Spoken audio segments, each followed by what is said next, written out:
మీనరాశి వారికి సంబంధించి సాధారణ వ్యక్తుల దగ్గర నుంచి రాజకీయ నాయకుల వరకు ఎలా ఉండబోతుందనే విషయాన్ని ఇప్పుడు తెలుసుకుందాం. విద్యార్థులకు సంబంధించి చతుర్థాధిపతి బుధుడు ధనస్థానంలో ఉండటం, గురువు 4వ ఇంట ఉండటం వల్ల చదువు పట్ల ఆసక్తి పెరుగుతుంది. ముఖ్యంగా గణితం, సైన్స్ విద్యార్థులకు మంచి సమయం. అయితే లగ్నంలో శని అలాగే కుజుల యొక్క కలయిక ఏకాగ్రతను దెబ్బతీసే అవకాశం ఉంది. క్రమశిక్షణతో చదివితే అద్భుతమైనటువంటి ఫలితాలు సాధిస్తారు.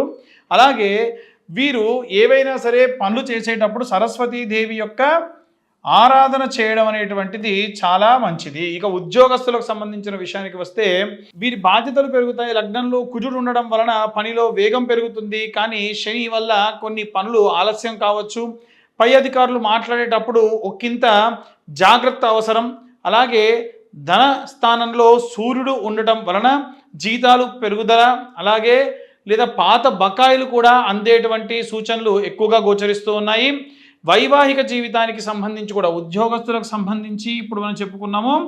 అలాగే వైవాహిక జీవితానికి సంబంధించినటువంటి విషయానికి వస్తే సప్తమంలో ఉన్నటువంటి కేతు ఉండడం వల్ల జీవిత భాగస్వామితో చిన్నపాటి మనస్పర్ధలు వచ్చే అవకాశం ఉంది. మీరు చెప్పే మాటలకు వారు తప్పుగా అర్థం చేసుకునే ప్రమాదం ఉంది. లగ్నంలో శని ప్రభావం వల్ల వీరు ఒకంత కఠినంగా వ్యవహరించేటువంటి అవకాశం కూడా కనిపిస్తూ ఉంది. అలాగే ఇబ్బందులు కూడా పడవచ్చు. వీలైనంత వరకు జాగ్రత్తగా ఉండండి. ఇవంతా కూడా ఏంటంటే ఈ యొక్క ఉద్యోగస్తులు వైవాహిక జీవితంలో వివాహం కోసం ఎదురు చూసేటువంటి వాళ్ళకు సంబంధించి కూడా వివాహ ప్రయత్నాలు కొంత మందకొడిగా సాగుతాయి. సంబంధాలు వచ్చినట్టే వచ్చి వెనక్కు వెళ్ళిపోయే అవకాశం ఉంది. 4వ ఇంట గురువు శుభదృష్టి వల్ల నిర్ణయాలు తీసుకునేటప్పుడు కుటుంబ సభ్యుల జాప్యం అనేటువంటిది మిమ్మల్ని ఇబ్బంది పెడుతూ ఉంటుంది. పెద్దల యొక్క సలహాలు తీసుకొని మీరు రక్షణగా నిలుస్తుంది. ఆ సలహాలన్నీ కూడా తొందరపడి ఎట్టి పరిస్థితుల్లో నిర్ణయాలు తీసుకోవద్దు. ఇక రైతులకు సంబంధించినటువంటి విషయానికి వస్తే రైతులు భూ సంబంధితమైనటువంటి పనుల్లో అనుకూలతలు కనిపిస్తోంది. కొత్త పంటలు వేయడానికి లేదా భూమిని బాగు చేసుకోవడానికి ఇది మంచి సమయం. అయితే వీరు ఖర్చులు కూడా అదే విధంగా పెరిగే అవకాశం ఉంది. అధికంగా ఖర్చులు పెరుగుతాయి. 12వ ఇంట రాహు వలన నీటి పారుదల విషయంలో అలాగే తగిన జాగ్రత్తలు తీసుకోవాల్సినటువంటి అవసరం కూడా ఉంది. అలాగే గృహిణులకు సంబంధించినటువంటి విషయానికి వస్తే గృహిణులు కుటుంబ బాధ్యతలు సమర్థవంతంగా నిర్వహిస్తారు. 3వ ఇంట శుక్రుడి వల్ల బంధువులతో సంబంధ బాంధవ్యాలన్నీ కూడా చాలా మెరుగుపడేటువంటి అవకాశం ఉంది. ఎప్పటి చుట్టాలో మళ్ళీ కలుసుకునే అవకాశం ఉంది. ఇంటి అలంకారం లేదా శుభకార్యాల కోసం డబ్బు ఖర్చు చేస్తారు.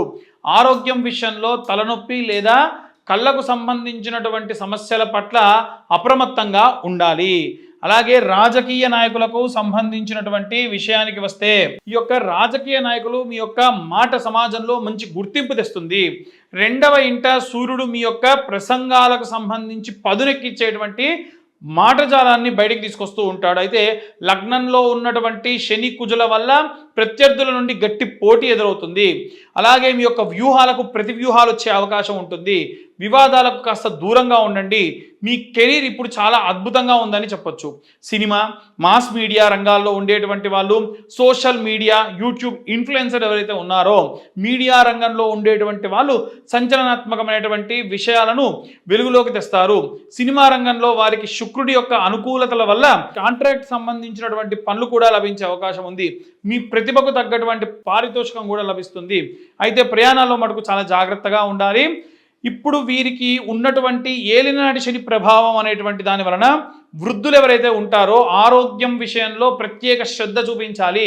లగ్నంలో శని సంచారం వల్ల నరాల బలహీనత లేదా కాళ్ళ నొప్పులు, ఇబ్బందుల పట్ల చాలా ఎక్కువ ఉండే అవకాశం ఉంది. 12వ ఇంట రాహు వలన అనవసరపు ఆలోచనలు, నిద్రలేమి సమస్యలు రావచ్చు. ఆధ్యాత్మిక చింతన కూడా వీరికి ఎక్కువ అవుతుంది. మనశ్శాంతి కూడా దేవుడి యొక్క ఆరాధన చేయడం వల్ల మనశ్శాంతి కూడా లభిస్తుంది. మరింత వీరి యొక్క విషయాల గురించి మనం చూసుకుంటే ధనస్థానంలో సూర్యుడు అలాగే బుధుడు ఉండటం వలన ఆర్థిక స్థితి బాగుంటుంది. కానీ 12వ ఇంట రాహు ఉండడం వల్ల డబ్బు ఎలా ఖర్చు అవుతుందో కూడా తెలియనటువంటి పరిస్థితి మీకు అధికంగా కనిపిస్తూ ఉంటుంది. అలాగే కొంత ఆవేశంతో మాట్లాడడం, వీరి యొక్క రాశిలోనే కుజుడు సంచారం చేస్తున్నాడు కాబట్టి ఆవేశంతో మాట్లాడడం, చిన్న చిన్న విషయాలకు కోపం రావడం, అలాగే నిర్ణయాలు భవిష్యత్తుకు సంబంధించి నిర్ణయాలు తీసుకునేటప్పుడు చాలా జాగ్రత్తగా కాకుండా చాలా దురుసుగా తీసుకోవడం వల్ల కూడా ఇబ్బంది. గృహ సౌఖ్యానికి సంబంధించి 4వ ఇంట గురువు ఉండటం వల్ల ప్రశాంతంగా ఉంటారు. తల్లిగారి యొక్క ఆశీస్సుల వల్ల వీరికి అన్నీ కూడా లాభాలు ఎక్కువగా గోచరిస్తూ ఉన్నాయి. మీనరాశి వారికి వాస్తవంగా ఇప్పుడు ఏలినాటి శని 2వ దశ జన్మ శని నడుస్తూ ఉంది. మంగళవారం నాడు వీలైతే సుబ్రహ్మణ్యేశ్వర స్వామికి అభిషేకము లేదా సుబ్రహ్మణ్యేశ్వర స్వామికి క్షీరము, గంధము, పసుపు, కుంకుమలతో నీటితో అభిషేకం చేయడము, అష్టోత్తరం చేయడం వల్ల కుజగ్రహ సంభావిత దోషములు పోతాయి.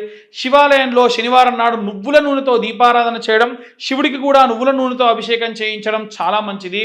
రాహుదోష నివారణ కోసం దుర్గాదేవికి సంబంధించి ఓం నమో దుర్గాయ నమః లేదా దుర్గా అమ్మవారి కవచము లేదా అమ్మవారికి సంబంధించి శ్రీమాత్రే నమః అనేటువంటి మంత్రాన్ని పఠించడం కూడా విశేష శక్తినిస్తుంది.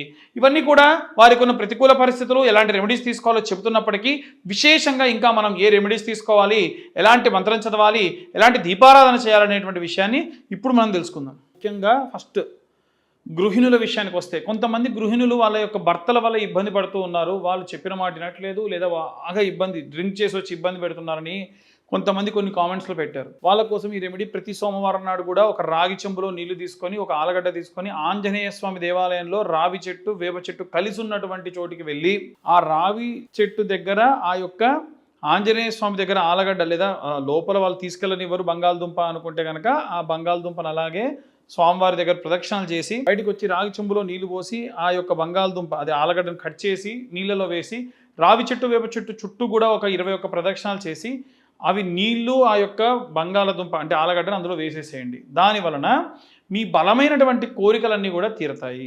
ఇది వాళ్ళకి. విద్యార్థులకు సంబంధించి ఏంటంటే ఒక డార్క్ రూమ్లో కార్నర్కి ఆవు నెయ్యితోని ప్యూర్ ఆవు నెయ్యితోని దీపం పెట్టి ఒక ఒత్తి పొడుగొత్తి మధ్య భూవొత్తిలా పెట్టేసి కను ఆర్పకుండా ఆ దీపాన్ని ఒక 30 సెకండ్స్ చూడండి.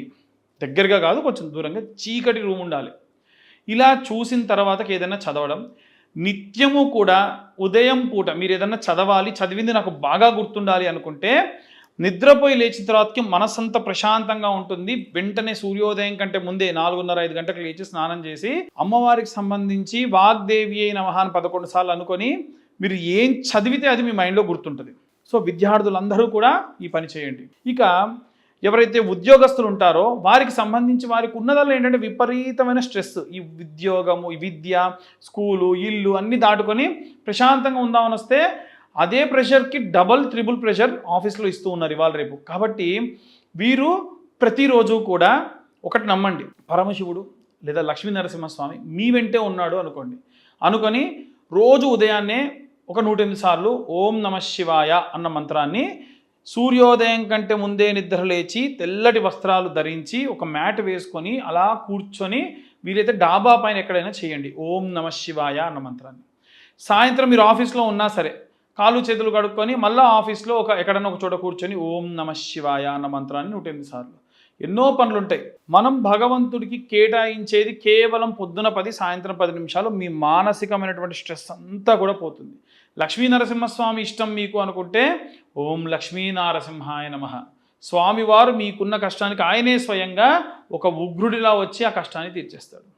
వ్యాపారస్తులు ఎవరైతే ఉంటారో మీ యొక్క వ్యాపార స్థలం దగ్గర గురువారం నాడు తెల్ల ఆవాలు సాంబ్రాణి ఇలా నుదురు దగ్గర పెట్టుకొని సాయంత్రం పూట వేయండి. గురువారం నాడు వీలైతే తెల్ల ఆవాలు సాంబ్రాణి కలిపి అక్కడ సాంబ్రాణి పొగ ధూపం వేయండి. అలాగే ఎవరైతే వివాహం కోసం ఎదురు చూస్తున్నారో ఆడవాళ్ళు అయితే బాగా గుర్తుంచుకోండి అమ్మా, ఆడపిల్లలు ఎవరైతే వివాహం కోసం చూస్తున్నారో ఆంజనేయ స్వామి ఫోటో ఉంటుంది, ఫోటోలో ఆంజనేయ స్వామి తోక కూడా ఉండాలి.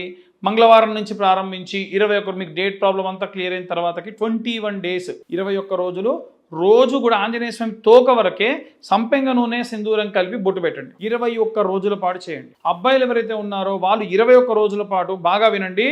21 రోజుల పాటు ప్రతిరోజు ఉదయాన్నే లేవగానే ఎవరితో మాట్లాడొద్దు, కాళ్ళకు చెప్పులు వేసుకోకూడదు, దగ్గరలో ఉన్న ఆంజనేయ స్వామి దేవాలయానికి దూరంగా ఉంటే బండి మీద అయినా సరే వెళ్ళాలి. ఒక టైం అనుకుంటే ఆ టైం 6 అంటే 6 గంటలకి, 6 దాటి కనుక మీరు ప్రదక్షిణాలు చేస్తే పనికిరాదు, మొదటి నుంచి చేయండి. అలా 21 రోజులు ప్రదక్షిణాలు చేయండి.